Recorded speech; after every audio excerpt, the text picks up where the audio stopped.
The dust swirled around Caroline Ross's boots as she stood on the wooden sidewalk outside the general store in Yerington, Nevada, holding a newspaper advertisement that promised mail-order brides were desperately needed in Montana, and beneath it, someone had scrawled in angry red ink, "No spinsters over 25 need apply."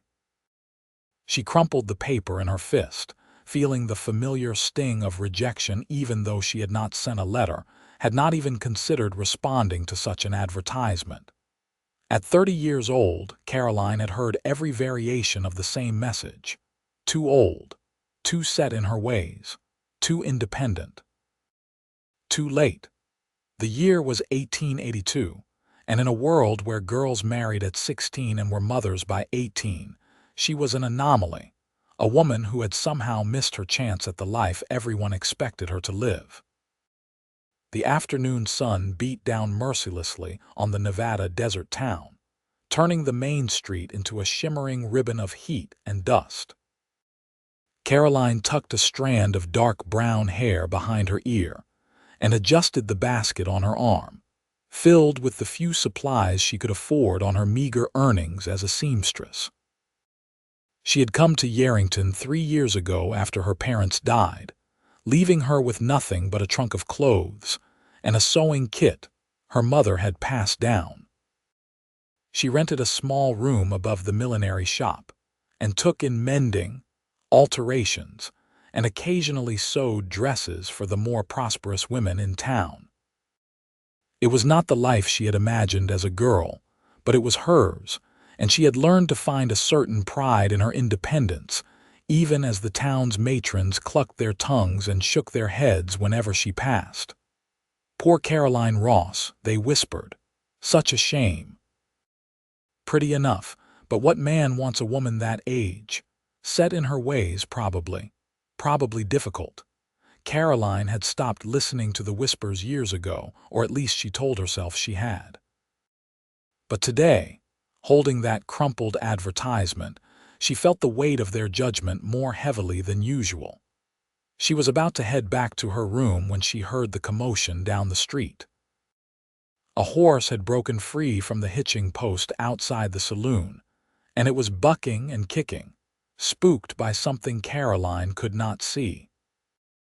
People scattered, shouting and pointing, and the horse's eyes rolled white with panic as it reared up, its hooves flashing dangerously close to a small boy who had frozen in the middle of the street. Caroline did not think. She dropped her basket and ran toward the child, her skirts hiked up in both hands. She reached the boy just as the horse came down, and she grabbed him around the waist, throwing both of them to the side. They hit the dirt hard, and Caroline felt the impact jar through her bones, but they were safe.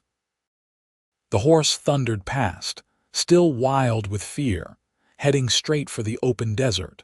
Before Caroline could catch her breath, she heard the pounding of hooves behind her, different from the panicked rhythm of the runaway horse.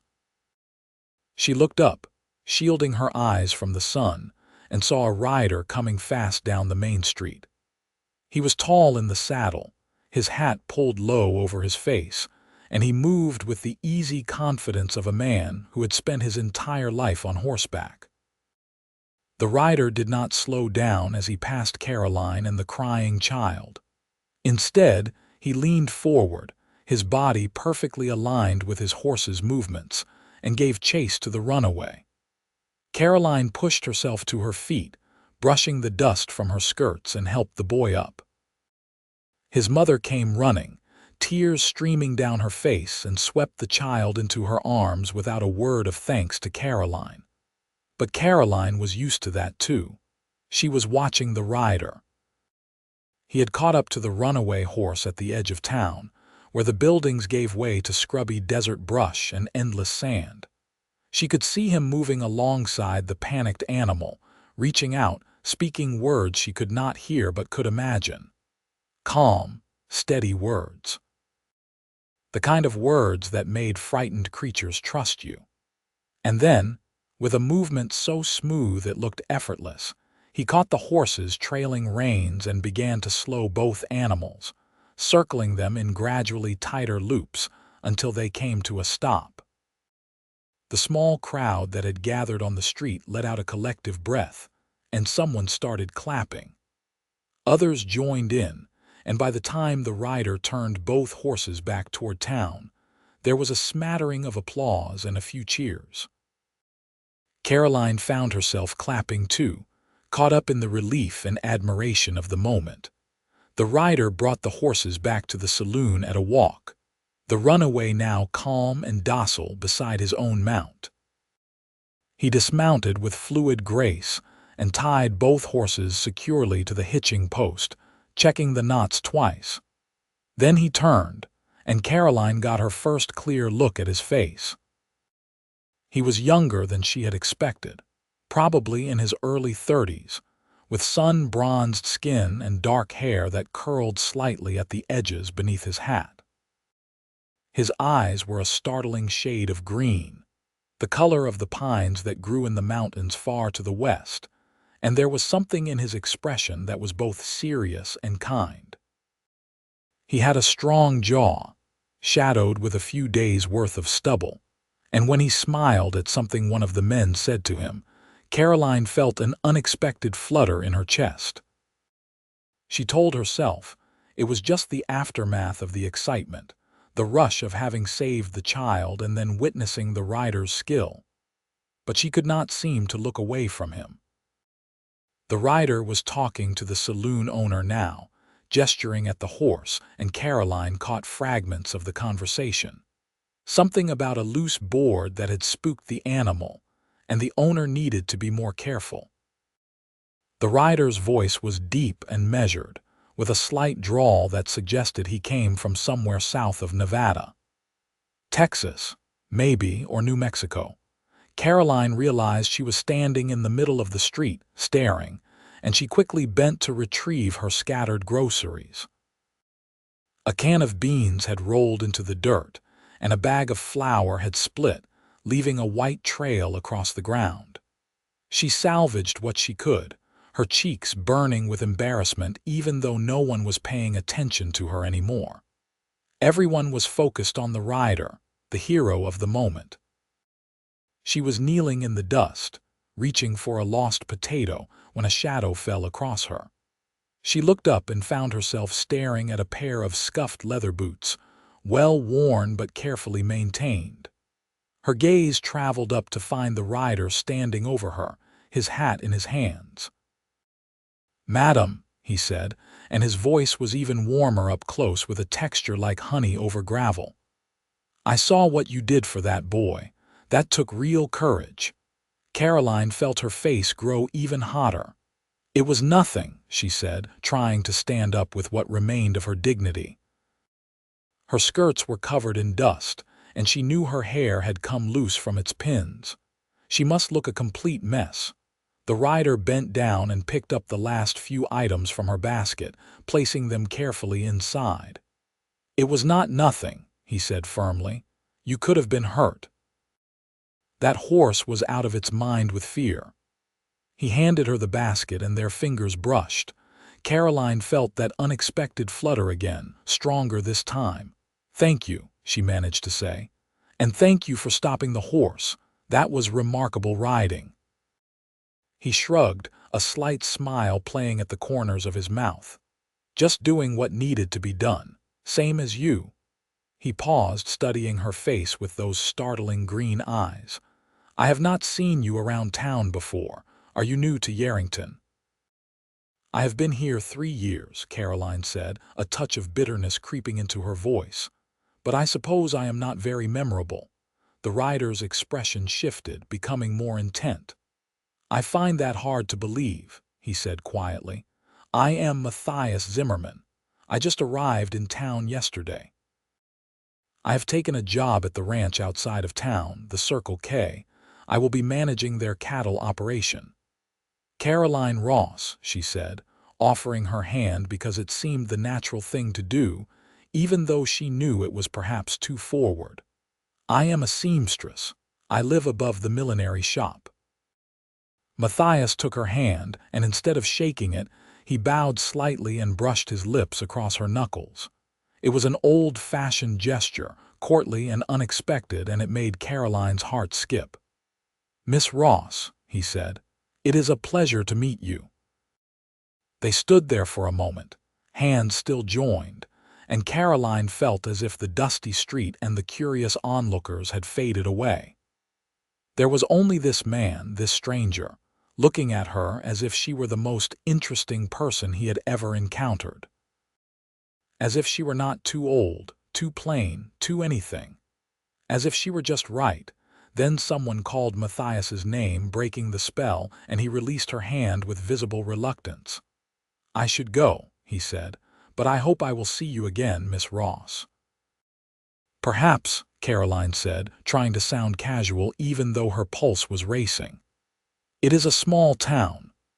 "That it is," Matthias agreed. He put his hat back on, tipping it to her in farewell, and then he was walking back to his horse, his long legs covering the ground with easy strides. Caroline watched him mount up and ride away, heading out toward the Circle K ranch, and only then did she allow herself to take a full breath. The rest of the day passed in a blur. Caroline returned to her room and tried to focus on her mending, but her mind kept wandering back to Matthias Zimmerman. The way he had looked at her, the way he had called what she did courageous, the way his hand had felt, warm and strong, around hers. She told herself not to be foolish. He was just being kind. He was new in town and probably just grateful to see a friendly face. There was nothing more to it. But that night, as she lay in her narrow bed and listened to the sounds of the town settling into sleep, she allowed herself to wonder, what if there was more to it? What if, by some miracle, this handsome stranger saw something in her that others had missed? The next morning, Caroline was working at her sewing machine when Mrs. Patricia Hendricks, the milliner who owned the shop below, knocked on her door. Mrs. Hendricks was a plump, cheerful woman in her 50s who had always been kind to Caroline, treating her more like a daughter than a tenant. "Caroline, dear," Mrs. Hendricks said, slightly out of breath from climbing the stairs. "There is a gentleman downstairs asking for you." "That new ranch manager, Mr. Zimmerman. He says he has a job for you, something about mending some shirts." Caroline's hands went still on the fabric she had been hemming. "Mr. Zimmerman is here." "Yes, and he is quite insistent about speaking with you personally." Mrs. Hendricks's eyes twinkled with barely suppressed excitement. "He is very handsome, Caroline, very polite too. You should come down right away." Caroline set aside her work and quickly checked her reflection in the small mirror on the wall. She had dressed simply this morning in a navy blue dress with a white collar, and her hair was neatly pinned. She pinched her cheeks to bring some color to them and then scolded herself for being vain. This was a business call, nothing more. But when she descended the stairs and saw Matthias standing in the millinery shop, his hat in his hands and a hopeful expression on his face, her heart betrayed her by leaping with joy. He was even more handsome than she remembered, and in the morning light streaming through the shop windows, his eyes were the color of new grass. "Miss Ross," he said, and there was genuine warmth in his voice. "I hope I am not disturbing you." "Not at all," Caroline said, trying to sound professional. "Mrs. Hendricks said you have some mending that needs to be done." Matthias glanced at the milliner, who was pretending to arrange hats on a shelf while obviously listening to every word. He smiled slightly and lowered his voice. "I do have some shirts that need attention," he said. "But truthfully, Miss Ross, I also wanted to see you again. I hope that does not seem too forward." Caroline felt her cheeks warm, but she met his gaze steadily. "It is a bit forward," she admitted, "but I do not mind."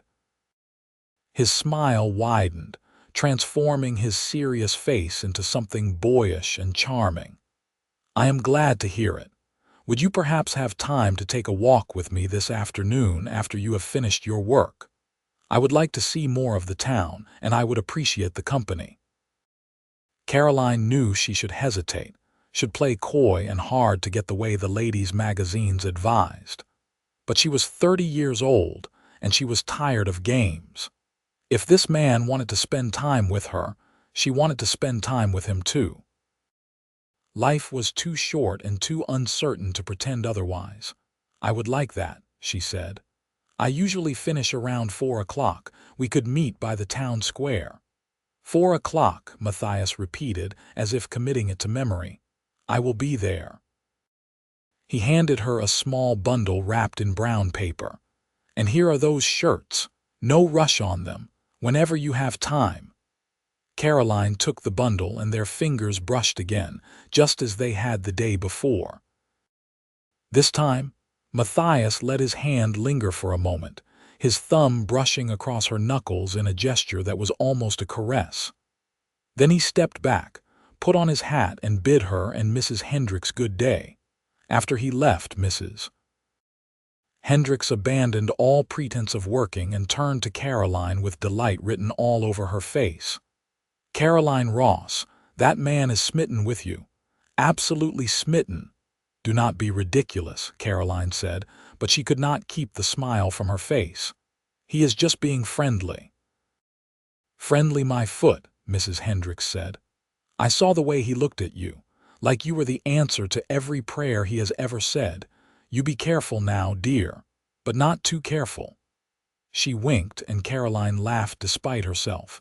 The hours until 4 o'clock seemed to crawl by.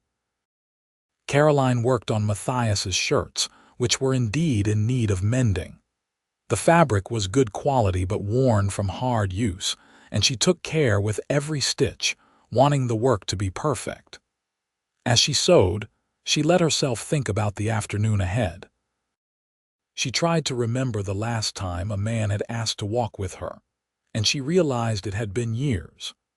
Not since before her parents died, back when she still lived in California and still believed her life would follow the expected path. At 3:45, Caroline changed into her best day dress, a soft gray cotton with burgundy trim that brought out the color in her cheeks. She put on her good boots and her straw hat and took one last look in the mirror. She was not beautiful, she knew that. Her features were pleasant but ordinary, her figure more sturdy than willowy. But today, remembering the way Matthias had looked at her, she felt almost pretty. He was already waiting when she arrived at the town square, standing beneath the scraggly cottonwood tree that provided the only real shade in Yerington. He had cleaned up since the morning, his hair still damp from washing, and he wore a clean shirt and vest that fit his broad shoulders perfectly. "Miss Ross," he said, coming forward to meet her. "You look lovely." "Thank you," Caroline said, accepting the compliment with simple grace. "Where would you like to walk?" "Wherever you recommend," Matthias said. "I am new here, remember, you are my guide." Caroline considered for a moment. Yerington was not a large town, but it had its charms. "We could walk down to the Walker River," she suggested. "It is not far and it is pleasant in the afternoon." "That sounds perfect," Matthias said and offered her his arm. They walked slowly through the town, Caroline pointing out the various shops and buildings, telling Matthias what she knew of the town's history. Yerington had been established in the 1870s when copper was discovered in the area, and though the mining boom had faded, the town had survived thanks to ranching and agriculture. The Walker River provided precious water in this dry land, and the valley around Yerington was surprisingly fertile. Matthias listened attentively, asking questions and making observations that showed he was truly interested.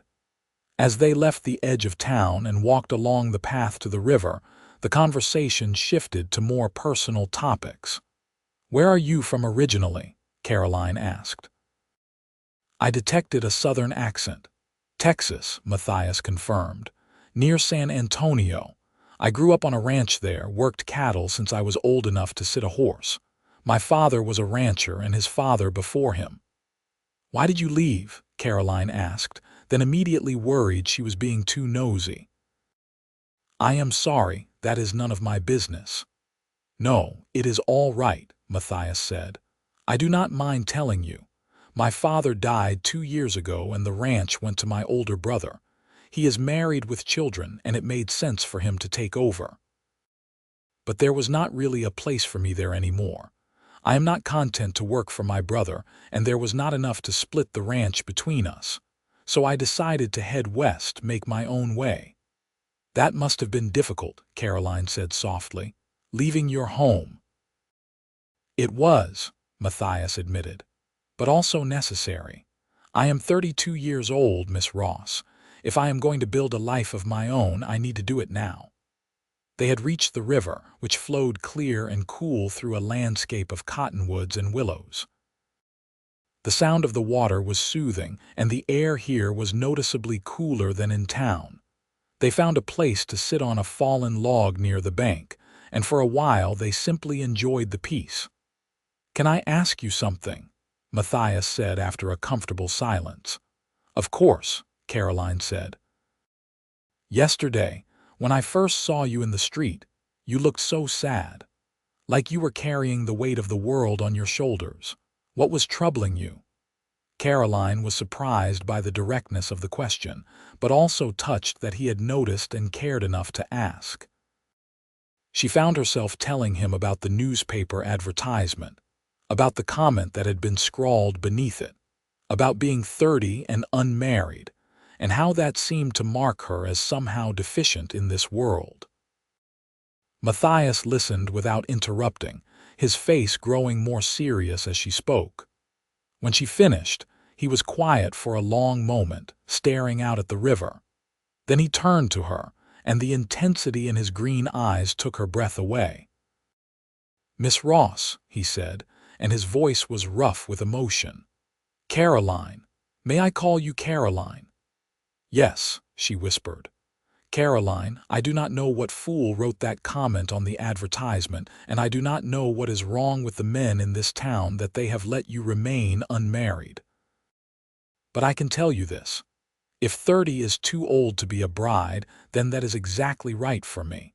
I do not want some young girl who does not know her own mind. I want a woman who has lived, who has faced hardship and come through it with grace and strength. I want someone I can talk to, someone who understands what it means to build a life from nothing." Caroline's heart was pounding so hard she was sure he must be able to hear it. "Matthias," she said, barely able to form the words, "we have only just met. You cannot possibly know that you want those things from me." "Cannot I?" he said, and he reached out to take her hand. "Caroline, I am 32 years old, and I have known enough women in my life to recognize something special when I see it. From the moment I saw you run into the street to save that child, not caring about your own safety, I knew you were different. And when I talked to you, when I looked into your eyes, I felt something I have never felt before, a sense of rightness. Like I had been traveling all this way just to find you." Caroline wanted to believe him, wanted to fall into the dream he was offering, but years of disappointment had made her cautious. "This is too fast," she said, though she did not pull her hand away from his. "We need to take time to get to know each other properly." "You are right," Matthias said, though he looked disappointed. "I am rushing things. Forgive me, I have never been good at hiding what I feel." He squeezed her hand gently. "But can we at least agree to keep seeing each other? To give this a chance?" Caroline looked at him, at the hope and honesty in his face, and she felt something inside her give way. Some wall she had built around her heart, brick by careful brick, suddenly crumbled. "Yes," she said. "I would like that very much." Matthias's smile was like the sun coming out from behind clouds. "Then that is enough for now," he said. "We will take this as slow as you need. I am not going anywhere." They sat by the river until the sun began to sink toward the western mountains, talking about everything and nothing. Matthias told her about his life in Texas, about the brother he loved but could not live with, about his dreams of one day having his own ranch. Caroline told him about growing up in California, about losing her parents, about the small satisfactions she found in her work as a seamstress. It was the kind of conversation Caroline had never had with anyone before, deep and ranging and utterly comfortable. Matthias was easy to talk to, never judging, always interested. He made her laugh with stories of mishaps on the ranch, and he listened with genuine sympathy when she told him about the loneliness of the past few years. By the time he walked her back to the millinery shop, Caroline felt as if she had known him for months instead of 2 days. When they reached her door, Matthias took both her hands in his. "May I see you again tomorrow?" he asked. "I would be disappointed if you did not," Caroline said, and was rewarded with another of those brilliant smiles. "Then I will come by after my work is done," Matthias said. He raised her hands to his lips, kissing first one and then the other. "Good night, Caroline." "Good night, Matthias," she said, and watched as he walked away, his tall figure gradually disappearing into the gathering dusk. The next weeks passed in a blur of happiness that Caroline had never experienced before. Matthias came to see her every day, sometimes in the morning before he rode out to the ranch, sometimes in the evening after his work was done. They walked by the river, they sat in the town square, they talked and talked and talked until Caroline felt as if she knew every corner of his heart, and he knew every corner of hers. The town noticed, of course. Mrs. Hendricks was delighted and made no secret of her approval. But others were less kind. Caroline overheard whispers at the general store, saw the knowing looks and raised eyebrows. The matrons who had pitied her as a spinster now seemed almost offended that she had found someone. They predicted doom, saying the courtship would not last, that Matthias would lose interest once the novelty wore off. Caroline tried not to let it bother her, but Matthias could tell when something was troubling her. One evening, as they sat by the river, he brought it up directly. "You have been quiet today," he said. "What is wrong?" Caroline hesitated, not wanting to burden him with small-town gossip. But they had promised each other honesty, so she told him about the whispers, about the way some people seemed determined to see their relationship fail. Matthias's jaw tightened with anger, but when he spoke, his voice was calm. "Caroline, do you care for me?" "You know I do," she said softly. "And I care for you," he said. "More than I can put into words, so what does it matter what anyone else thinks? Let them whisper. Let them predict. They will see soon enough that this is real." "But what if they are right?" Caroline said, voicing the fear that had been growing in her heart. "What if you do lose interest? What if I am just a diversion while you settle into your new life here?" Matthias turned to face her fully, taking her shoulders gently in his hands. "Listen to me," he said, and there was such fierce conviction in his voice that she could not doubt him. "I have been in love before, or thought I was. I know the difference between infatuation and something real. What I feel for you is real. It gets stronger every day, not weaker. I look at you and I see my future. I see the woman I want to wake up next to for the rest of my life." Tears sprang to Caroline's eyes. "Matthias," she whispered. "I know we have not known each other long," he continued.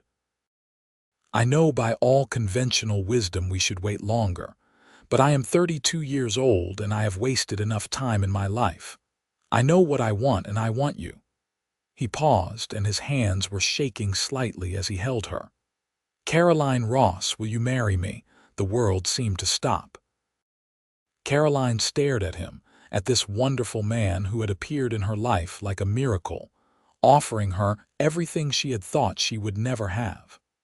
Part of her wanted to say yes immediately, to leap at the chance for happiness. But the cautious part of her, the part that had been hurt and disappointed too many times, held her back. "I need time to think," she said, and saw the flash of hurt in his eyes.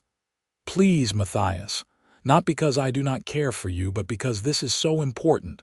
I need to be sure." Matthias nodded slowly, releasing her shoulders. "I understand," he said, though his voice was thick with disappointment. "Take all the time you need. My feelings will not change." They walked back to town in silence, and when they parted at her door, Matthias did not kiss her hands as he usually did. He simply tipped his hat and walked away. His shoulders slumped, and Caroline felt a physical pain in her chest as she watched him go. That night she lay awake for hours, her mind churning. She loved Matthias, she knew that with absolute certainty. The question was whether love was enough, whether she could risk her hard-won independence, her carefully constructed life, for the chance at something more. Whether she could trust that he would not change his mind, that he truly saw her as she was and wanted her anyway. The next morning, Mrs. Hendricks came upstairs with her breakfast, as she sometimes did. She took one look at Caroline's face and sat down heavily in the chair by the window. "Tell me," she said simply. So Caroline told her everything. About Matthias's proposal, about her fears, about the impossible choice between safety and happiness. Mrs. Hendricks listened without interrupting, and when Caroline finished, she was quiet for a long moment. "Caroline," she said finally, "I am going to tell you something I have never told anyone else in this town. I was married once when I was very young. My husband died in the war, and I spent the next 10 years being careful, being safe, not letting anyone close to me.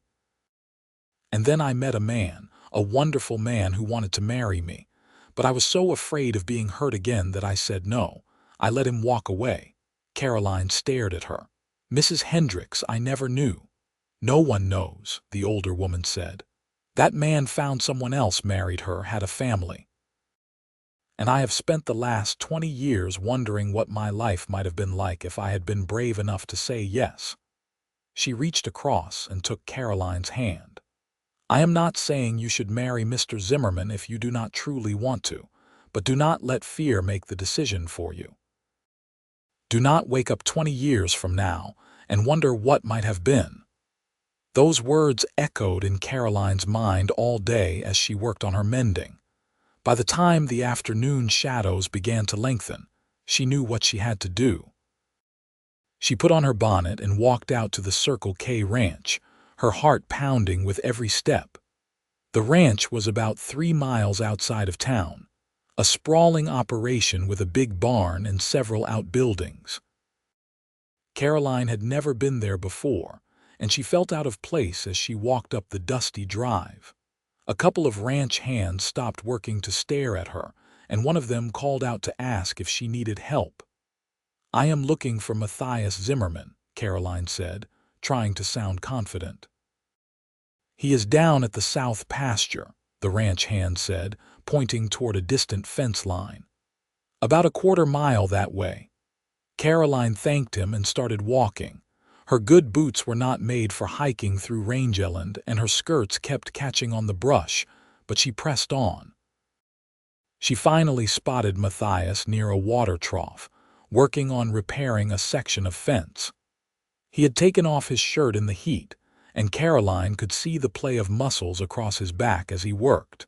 She must have made some sound, because he suddenly turned around. When he saw her, his eyes widened in surprise. He quickly pulled his shirt back on and came toward her. "Caroline," he said, and there was uncertainty in his voice. "What are you doing here?" Caroline did not have any fancy speech prepared. She had never been good with words. So she simply said what was in her heart. "Yes." Matthias stopped walking. "What?" "Yes," Caroline repeated, louder this time. "My answer is yes. I will marry you, Matthias Zimmerman." For a moment he just stood there, staring at her as if he could not believe what he was hearing. Then he let out a whoop of joy and ran the last few steps between them, sweeping her up in his arms and spinning her around. Caroline laughed, holding onto his shoulders, and when he finally set her down, he kissed her. It was Caroline's first real kiss, and it was everything she had imagined and more. Matthias's lips were warm and sure against hers, and she felt as if she were falling and flying at the same time. When they finally broke apart, both of them were breathing hard, and Matthias was grinning like a fool. "You said yes," he said, as if he still could not quite believe it. "I said yes," Caroline confirmed, and she found that she was grinning too. All the fear and doubt had fallen away, leaving only joy and certainty. This was right. He was right. They were right together. Matthias kissed her again, softer this time, almost reverent. "I love you, Caroline Ross," he said against her lips. "I love you so much." "I love you too," Caroline said, and it was the truest thing she had ever said. They married 2 weeks later in a simple ceremony at the town church. Caroline wore a dress she had made herself, soft blue silk that Mrs. Hendricks had insisted on giving her as a wedding gift. Matthias wore a new suit, and he looked so handsome that Caroline's breath caught when she saw him waiting for her at the altar. Mrs. Hendricks stood up with Caroline, and Matthias's boss from the Circle K Ranch stood up with him. The town turned out for the wedding, some out of genuine goodwill, others out of curiosity. Caroline did not care. She only had eyes for Matthias as they spoke their vows, promising to love and honor each other for the rest of their lives. When the minister pronounced them husband and wife, Matthias kissed her with such passion that some of the older ladies in the congregation gasped. But Caroline just laughed against his mouth, happier than she had ever been in her life. They had a small reception at the boarding house, with cake and lemonade and well wishes from the guests. Several people made toasts, and when it was Mrs. Hendricks's turn, she raised her glass with tears in her eyes. "To Caroline," she said, "who was brave enough to say yes. May your life be filled with all the joy you deserve." Caroline hugged her tightly, grateful beyond words for her friend's support. Then she and Matthias left the reception, walking hand in hand to the small house Matthias had rented at the edge of town. It was not much, just 3 rooms, but it was theirs, and that made it perfect. That night, as Caroline lay in her husband's arms, she thought about the crumpled newspaper advertisement that had sent her into such despair just a few weeks before. She thought about all the people who had told her she was too old, too late, too much or not enough. And she smiled into the darkness because they had all been wrong. She was exactly the right age to be a bride. She was exactly right for Matthias, and he was exactly right for her. And their life together was just beginning. The first months of marriage were a period of adjustment and discovery. Caroline learned that Matthias snored softly in his sleep, and that he liked his coffee strong and his breakfast hearty. Matthias learned that Caroline sang to herself while she worked, and that she had a stubborn streak a mile wide when it came to things she believed in. They had their first real fight about a month after the wedding. Matthias had come home late from the ranch, exhausted and covered in dust, and had tracked mud all over Caroline's freshly cleaned floor. She had snapped at him, and he had snapped back, and suddenly they were both saying things they did not mean. Caroline had stormed out of the house, intending to walk off her anger, but she had only made it to the end of the street before Matthias caught up with her. He caught her hand, pulling her to a stop.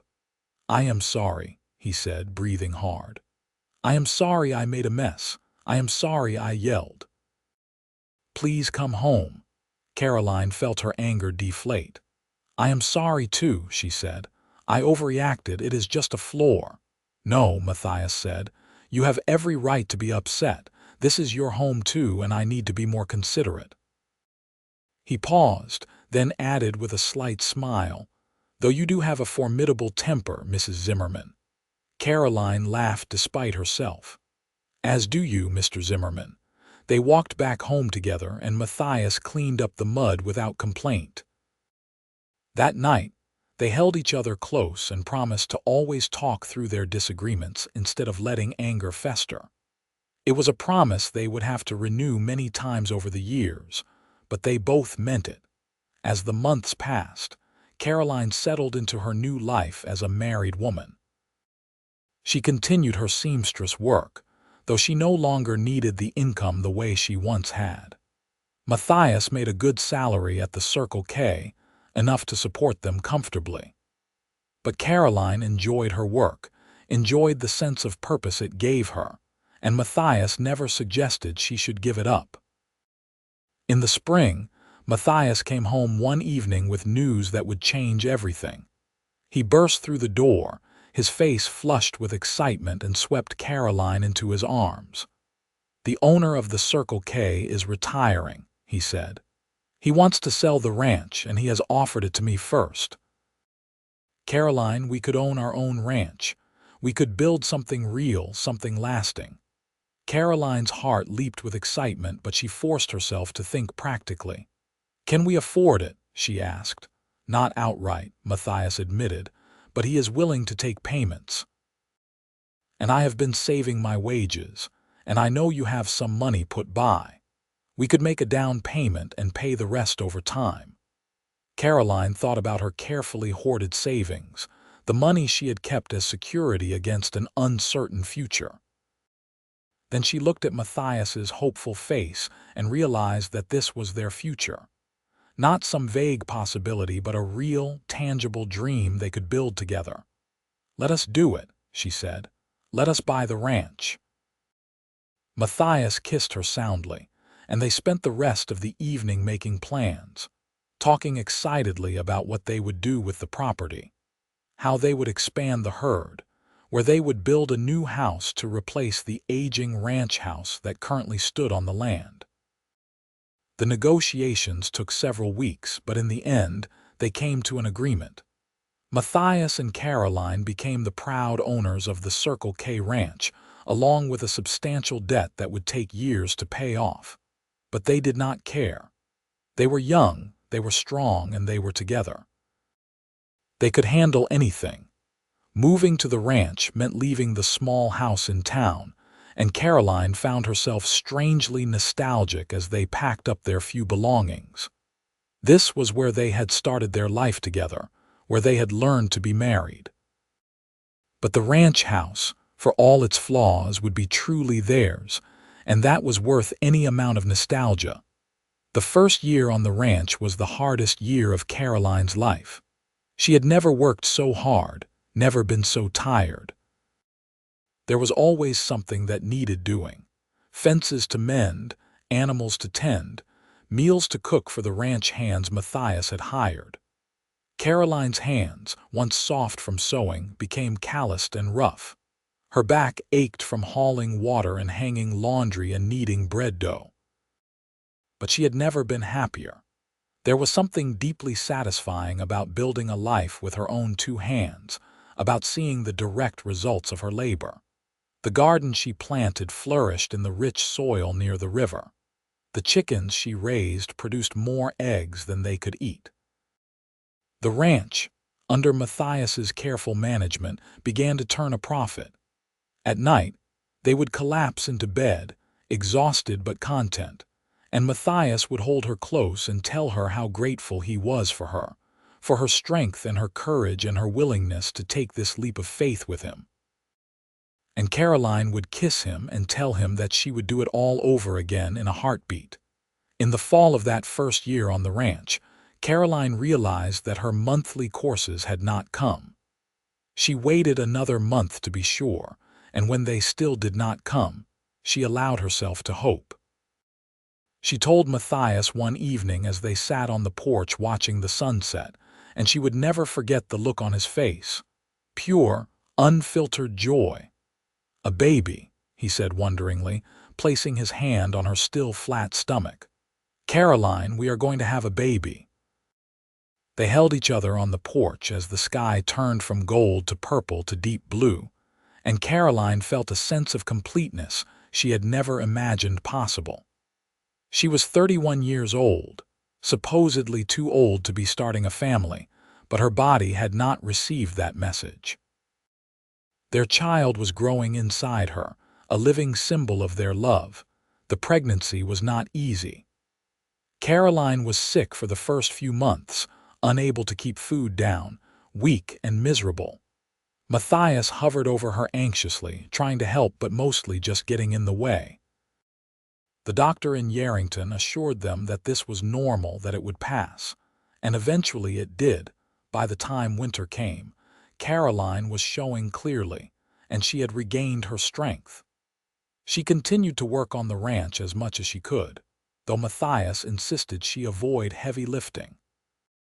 She spent more time on indoor tasks, sewing baby clothes and blankets, preparing the small spare room as a nursery.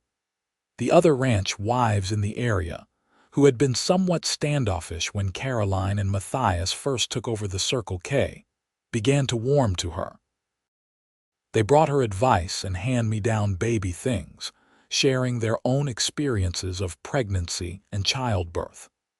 Caroline appreciated their kindness, though she sometimes found their warnings about the dangers of childbirth frightening. Matthias noticed her fear and addressed it one night as they lay in bed. "You are the bravest woman I know," he said, his hand resting protectively on her swollen belly. "You ran into the street to save a child from a runaway horse.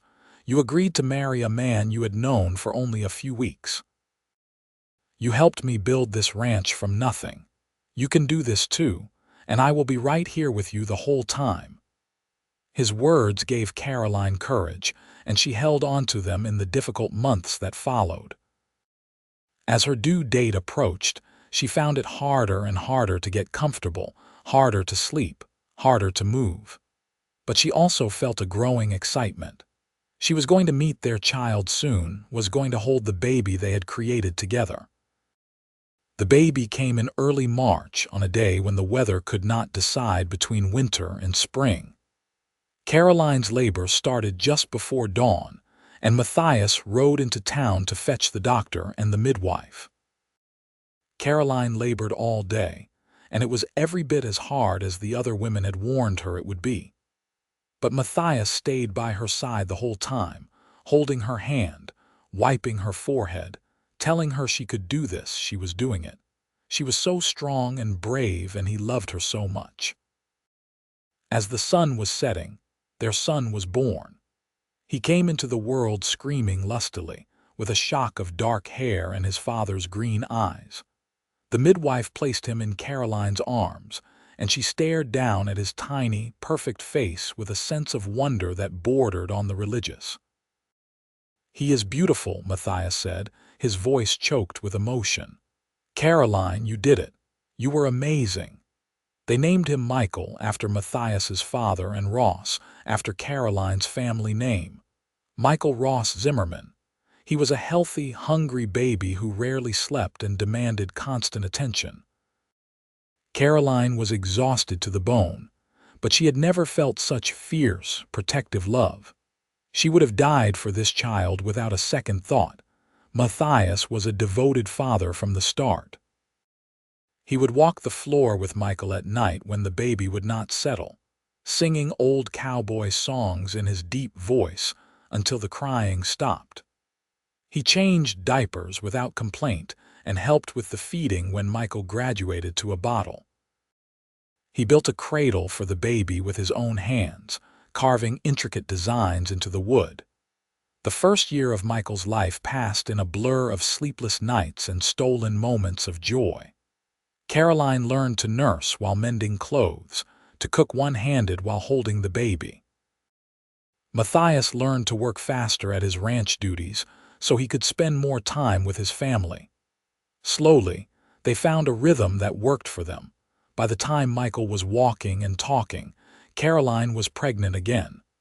This time she knew what to expect, and the pregnancy was easier. She did not get as sick, and she knew better how to pace herself. Their second child, a daughter they named Clara after no one in particular because they just loved the name, was born on a crisp October morning. She had Caroline's dark hair and a temperament that was much calmer than her brother's had been. With 2 young children and a ranch to run, life became even busier. But Caroline thrived on the chaos. She loved being a mother, loved watching her children grow and learn. Michael was adventurous and bold, always getting into mischief. Clara was thoughtful and gentle, content to sit with her mother and help with simple tasks. The years passed quickly, filled with the everyday moments that make up a life. First words and first steps. Skinned knees and childhood illnesses. Christmas mornings and summer picnics by the river. The ranch continued to prosper, and eventually Matthias and Caroline were able to build the new house they had dreamed of, a spacious two-story home with a wide porch and big windows to let in the light. When Caroline was 36, she gave birth to their third child, another son they named Matthew. He was their last baby, and Caroline treasured every moment with him, knowing how quickly childhood passed. Matthew was a perfect blend of his parents, with Matthias's easygoing nature and Caroline's practical common sense. The children grew up helping on the ranch, learning from their parents the value of hard work and the satisfaction of building something with your own hands. Michael showed an early talent for handling horses and dreamed of being a rancher like his father. Clara loved to read and sometimes talked about becoming a teacher. Matthew was still young enough that his dreams changed from day to day. Throughout it all, Matthias and Caroline's love for each other only deepened. They had their disagreements, their hard times, their moments of doubt and frustration. But they always came back to each other, always remembered the commitment they had made on that day in the church when she was 30, and he said she was just right for him. One evening, when they had been married for almost 10 years, Caroline and Matthias sat together on the porch of their new house, watching their children play in the yard as the sun set behind the mountains. Michael was teaching Clara how to throw a lasso, and Matthew was chasing the chickens, shrieking with laughter. "Can you believe this is our life?" Matthias said, his arm around Caroline's shoulders. "Sometimes I wake up and think I must be dreaming." Caroline leaned into him, perfectly content. "I know what you mean," she said. "When I think about where I was 10 years ago, alone in that little room above the millinery shop, thinking my life was over. And then you rode into town and everything changed." "You changed my life too," Matthias said, pressing a kiss to her temple. "I was drifting before I met you, just going through the motions. You gave me purpose. You gave me a home." "We gave each other those things," Caroline corrected gently. "That is what marriage is, I think. Two people building a life together, each one making the other stronger." Michael's voice rang out across the yard, calling for his father to come show him the right way to make the rope circle. Matthias sighed good-naturedly and stood up.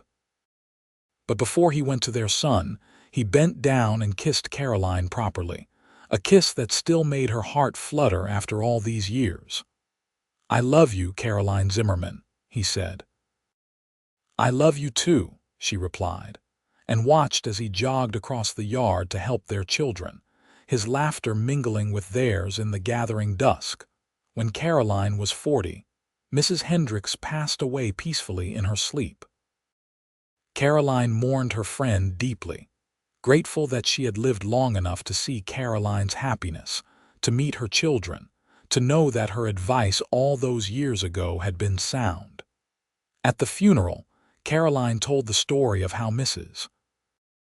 Hendricks had encouraged her to be brave, to say yes to love, and she thanked her old friend for giving her the push she had needed.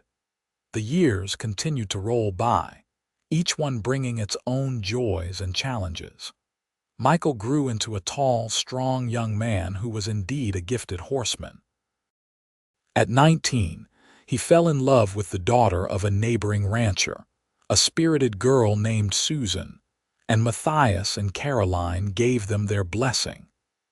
They were married the following spring, and Caroline found herself in the strange position of being a mother-in-law. Clara, at 17, won a scholarship to attend a teacher's college in Carson City. It was hard to let her go, but Caroline and Matthias were proud of her accomplishment. She came home for holidays and summers, full of stories about her studies and her plans for the future. Matthew, at 13, was still finding his way, but he showed an interest in the business side of ranching that neither of his older siblings had possessed. Matthias began teaching him about accounting and contracts, pleased to have found a successor who shared his interest in that aspect of the ranch. Caroline was 42 when she became a grandmother for the first time. Michael and Susan's son was born on a hot July afternoon, and when Caroline held him for the first time, she was overwhelmed with emotion.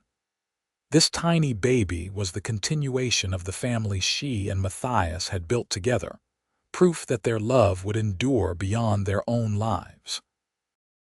They named the baby James, and he was a cheerful, easy baby who loved everyone. Caroline spoiled him shamelessly, as grandmothers are allowed to do, and Matthias was no better.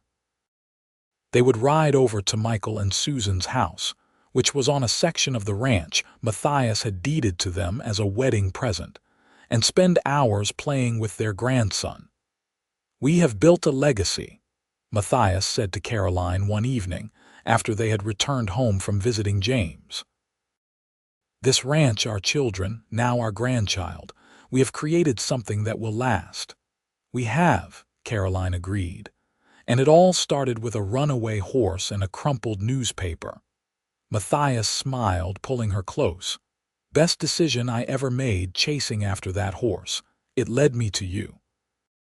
They stood together in the doorway of their home, looking out at the land they had worked so hard to build. The ranch sprawled out before them, prosperous and thriving.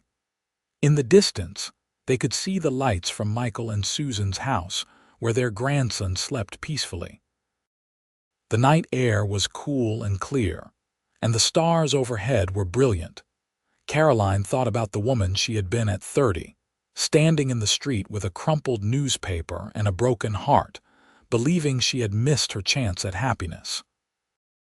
She thought about all the people who had told her she was too old, too late, not enough.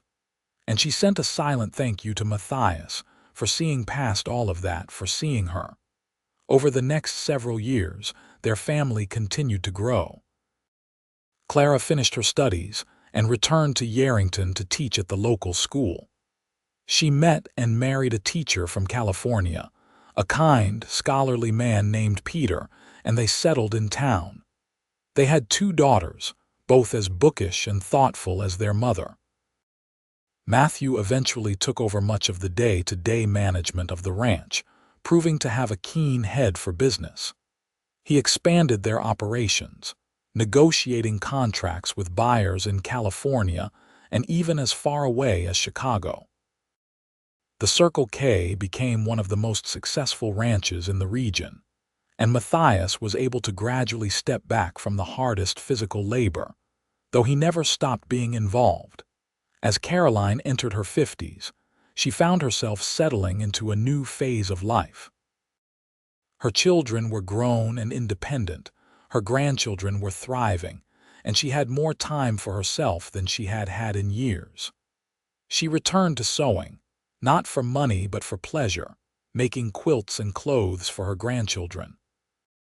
She started a garden that was the envy of every woman in the county, growing vegetables and flowers with equal skill.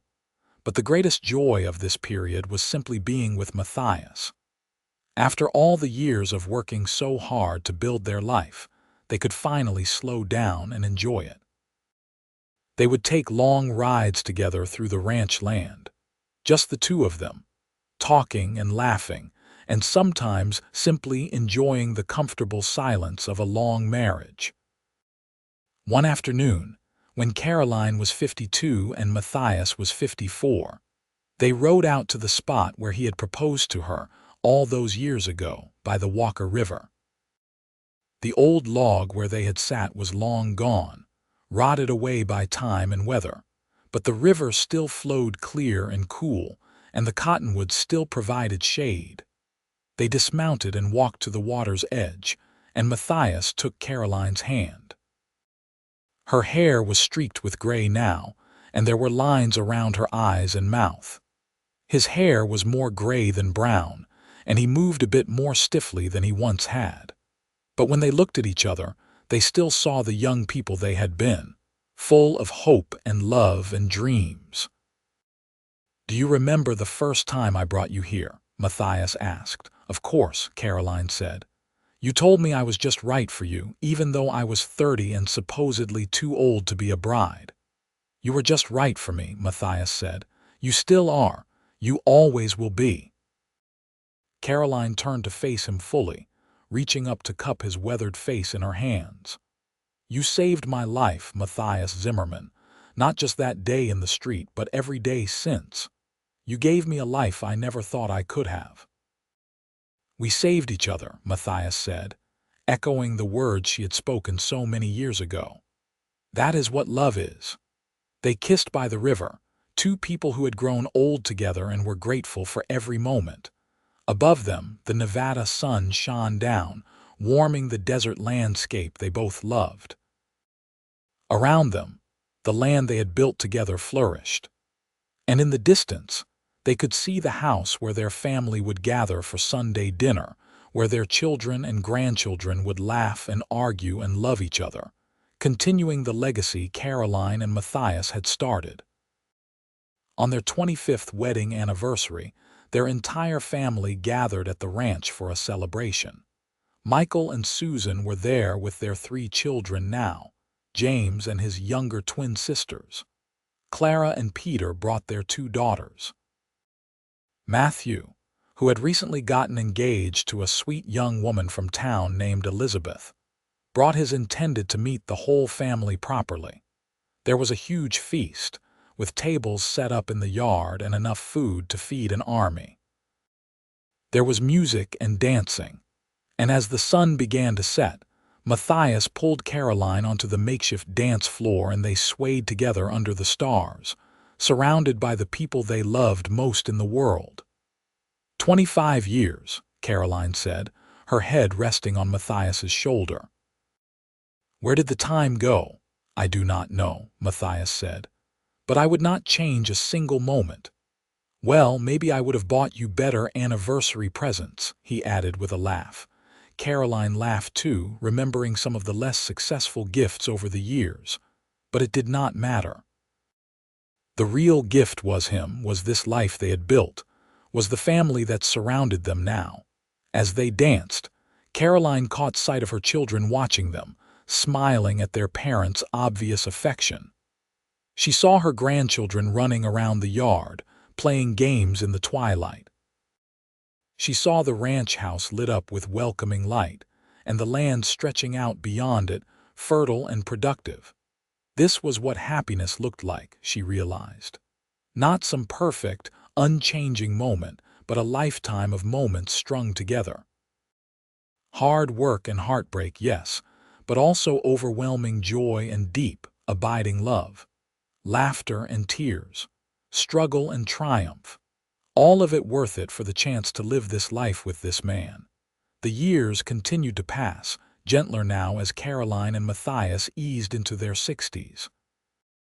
The ranch was firmly in Matthew and Elizabeth's capable hands now, and Michael had expanded his own operation enough that he was becoming quite prosperous in his own right.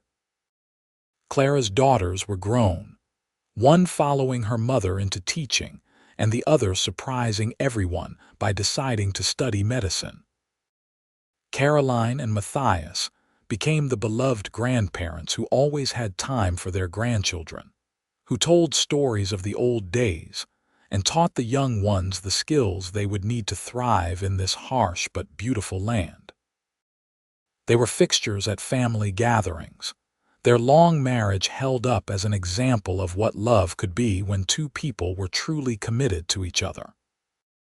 On a warm evening in early summer, when Caroline was 63 and Matthias was 65, they sat together on their porch as they had done countless times before. The sun was setting over the mountains, painting the sky in shades of gold and pink and purple. It was the kind of sunset that made you grateful to be alive. "Do you ever regret it?" Caroline asked suddenly. Marrying me, I mean. You could have had a younger woman, someone who could have given you more children, more years. Matthias looked at her in genuine surprise. Caroline, how can you even ask that? You are the best thing that ever happened to me. I would not trade one day with you for a lifetime with anyone else. I know, Caroline said softly. I just wanted to hear you say it. Matthias pulled her close, kissing the top of her head. I love you, Caroline Zimmerman.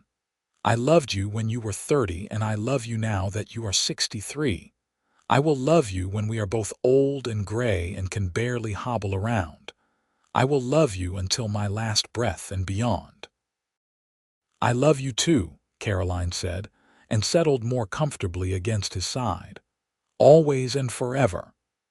They sat in peaceful silence as the sun completed its journey below the horizon and the stars began to appear. From inside the house, they could hear the clock ticking, marking the steady passage of time. But out here in this moment, time seemed to stand still. There was only the two of them, their love, and the life they had built together. As full darkness fell and the coyotes began their nightly serenade in the distant hills, Caroline thought back to that day so long ago when she had stood in the street, broken-hearted and alone, believing her life was over.